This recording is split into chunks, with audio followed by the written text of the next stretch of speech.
दोस्तों इस वक्त यूरोप में सर्दियों का मौसम शुरू हो चुका है और साथ ही साथ बिजली की डिमांड बढ़ने का टाइम आ गया है, क्योंकि यहाँ का तापमान माइनस में चला जाता है। ऐसे लोग अपने घरों में बिना हीटर के रह भी नहीं सकते हैं। लेकिन फ्रांस में ये सर्दियाँ अपने साथ आफत लाने वाली हैं। यहाँ की हालत ऐसी हो गई है कि लोगों के ठंड में जमने का खौफ छा गया है। दरअसल इन दिनों फ्रांस में बिजली को लेकर काफी समस्या देखने को मिल रही है। यहाँ सरकार लंबी लंबी पावर कट करने की तैयारी कर रही है। सरकार की तरफ से किए जा रहे इस तरह के फैसले फ्रांस के लोगों की हालत खराब कर रहे हैं, क्योंकि जब बिजली ही नहीं होगी तो वो लोग अपने घरों में हीटर कैसे जलाएंगे और सर्दी से राहत कैसे पाएंगे, क्योंकि इस बिजली के अलावा उनके पास सर्दी से राहत पाने का कोई दूसरा ऑप्शन भी मौजूद नहीं है। और यहाँ सबसे बड़ी समस्या ये है कि यहाँ बिजली का सबसे बड़ा सोर्स न्यूक्लियर पावर प्लांट ही है। यहाँ न्यूक्लियर पावर प्लांट से करीब 76% तक बिजली का उत्पादन किया जाता है। इतने पावर प्लांट के जरिए फ्रांस खुद दूसरे देशों को बिजली की सप्लाई करता है। आंकड़ों के अनुसार फ्रांस पूरे यूरोप की जरूरत का 15% तक बिजली की सप्लाई करता है। लेकिन आज हालात ये हो गए हैं कि वो खुद अपनी ही जरूरत को पूरा नहीं कर पा रहा है और पावर कट कर रहा है। ऐसे में सवाल उठता है कि आखिर फ्रांस में ऐसा क्या हो गया है कि यहाँ बिजली को लेकर इतनी बड़ी समस्या खड़ी हो गई है। क्यों यहाँ पावर कट किया जा रहा है और क्या भारत में भी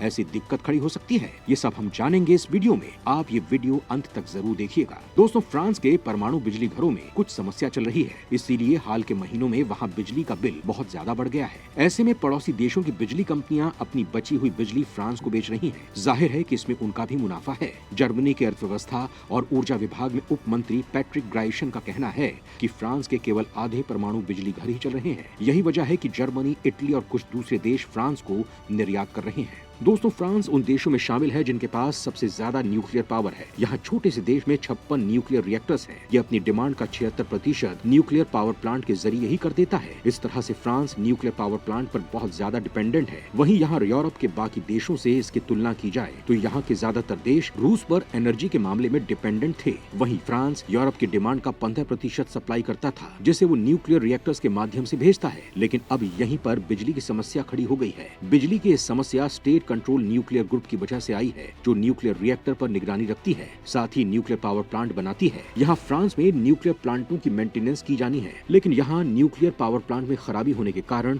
समस्या खड़ी हो गई है। यहाँ की कंपनी EDF को न्यूक्लियर पावर प्लांट की मेंटेनेंस में दिक्कत आ रही है। कहा जा रहा है कि पिछले 30 साल में पहली बार बिजली को लेकर सबसे कम आउटपुट होने वाला है। इस समस्या को दूर करने के लिए फ्रांस की सरकार दूसरे तरीकों पर काम कर रही है, जिससे बिजली की डिमांड को पूरा किया जा सके। दोस्तों यहाँ आपको फ्रांस के परमाणु रिएक्टर में क्या खराबी आ गई है इसके बारे में बता देते हैं। दरअसल पिछले साल जब यहाँ न्यूक्लियर रिएक्टर में सर्वे किया गया तो पता चला कि वो बहुत ज्यादा खराब स्थिति में पहुंच चुके हैं। और जैसा कि आपको बता दें कि इन न्यूक्लियर रिएक्टर में बहुत ज्यादा सावधानी से काम करना पड़ता है। जरा सी लापरवाही किसी बड़े हादसे का कारण बन सकती है। वहीं फ्रांस के न्यूक्लियर रिएक्टर बहुत पुराने हैं, उसके पाइपों में जंग लग गई है। इसकी वजह से इनकी मरम्मत करना बहुत जरूरी हो गया है। इनकी ऐसी हालत हो गई है कि इन्हें बड़ी मात्रा में मेंटेनेंस की जरूरत है। इसकी एक वजह ये भी बताई जा रही है कि हर साल तो इसकी मेंटेनेंस होती रहती है, लेकिन इस बार बहुत सारे परमाणु रिएक्टर को मेंटेनेंस की जरूरत है, जिसे टाला नहीं जा सकता है।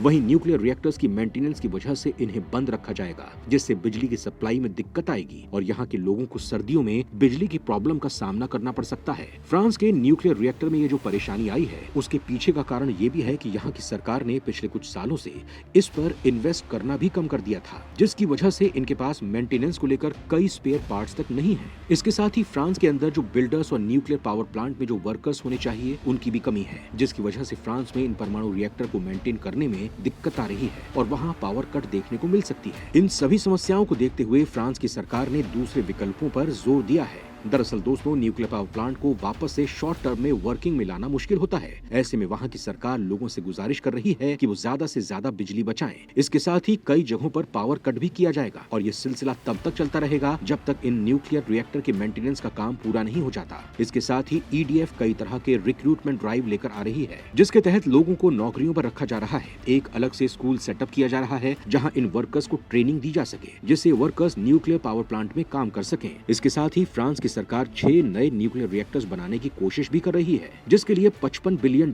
का इन्वेस्टमेंट किया जाएगा। इसके साथ ही ईडीएफ कंपनी को नेशनलाइज करने की भी तैयारी की जा रही है, यानी कि उसके बाद ये कंपनी पूरी तरह से सरकार के अंडर में चली जाएगी, जिससे कि आने वाले समय में फिर से इस तरह की परेशानी का सामना नहीं करना पड़े। दोस्तों, इस वक्त पूरे यूरोप में ऊर्जा का संकट एक और संकेत है। प्राकृतिक गैस और बिजली दोनों की कीमतें फिलहाल रिकॉर्ड ऊंचाई पर हैं। रूस, जर्मनी और दूसरे देशों को गैस की सप्लाई में कटौती कर रहा है और इसके साथ ही बिजली की कीमतें बढ़ती जा रही हैं। इन देशों में अक्षय ऊर्जा और परमाणु ऊर्जा से इस कमी की भरपाई नहीं हो पा रही है। विश्लेषकों का कहना है कि ऊर्जा की ऊंची कीमतें महंगाई को बढ़ा रही हैं और यूरोप में मंदी की आशंका तेज हो रही है। दोस्तों, भारत में अगर इस तरह की परेशानी को लेकर बात करें तो यहाँ पर भी न्यूक्लियर पावर प्लांट हैं, लेकिन हम फ्रांस जितना इस पर डिपेंडेंट नहीं है। भारत बिजली उत्पादन के लिए सिर्फ 3% तक न्यूक्लियर पावर प्लांट पर डिपेंडेंट है। यहाँ न्यूक्लियर रिएक्टर 5वां सोर्स है जिससे बिजली उत्पादित की जाती है। भारत में सबसे ज्यादा बिजली उत्पादन कोयले, गैस, हाइड्रो इलेक्ट्रिसिटी और विंड पावर, यहाँ 22 न्यूक्लियर रिएक्टर्स हैं। वहीं 8 न्यूक्लियर पावर प्लांट हैं।